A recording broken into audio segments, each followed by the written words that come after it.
যে যোৱা 5 বছৰত প্ৰমোদ বড়ো চৰকাৰৰ দিনত আপোনালোকে সকলোৱে জানে এটা বন্দুকৰ আৱাজ আপোনালোকে শুনা নাই, এটা গুলিৰ আৱাজ আপোনালোকে শুনা নাই, এটা কিডনেপিং হোৱা নাই, ডেথ বুলি কোনো শব্দ ব্ৰিটিছে উচ্চাৰণ হোৱা নাছিল, কোনো আৰ্মি মিলিটাৰীৰ কোনো হেৰি নাছিল, ফ্লেগ মাৰ্ক নাছিল, কোনো হত্যা হিংসা নাছিল, কোনো কিডনেপিং নাছিল, কোনো চান্দা নাছিল, কোনো কমিশ্যন নাছিল, কোনো দুৰ্নীতি নাছিল।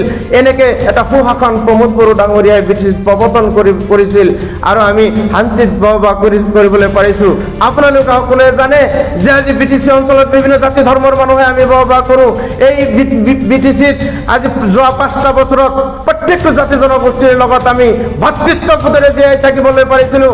আজি 5 মাহীয়া 6 মাহীয়া কাৰ্যকালত সেইখিনি কিন্তু হেৰাই পেলাইছোঁ।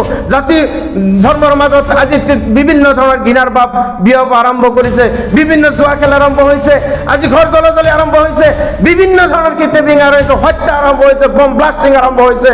এনেকে যদি বিটিচিত অশান্তি হৈ থাকে তেতিয়াহ'লে আমাৰ নিশ্চয় অহা দিনবিলাকত বিটিচিত এক অশান্তিৰ পৰিৱেশ সৃষ্টি হ'ব।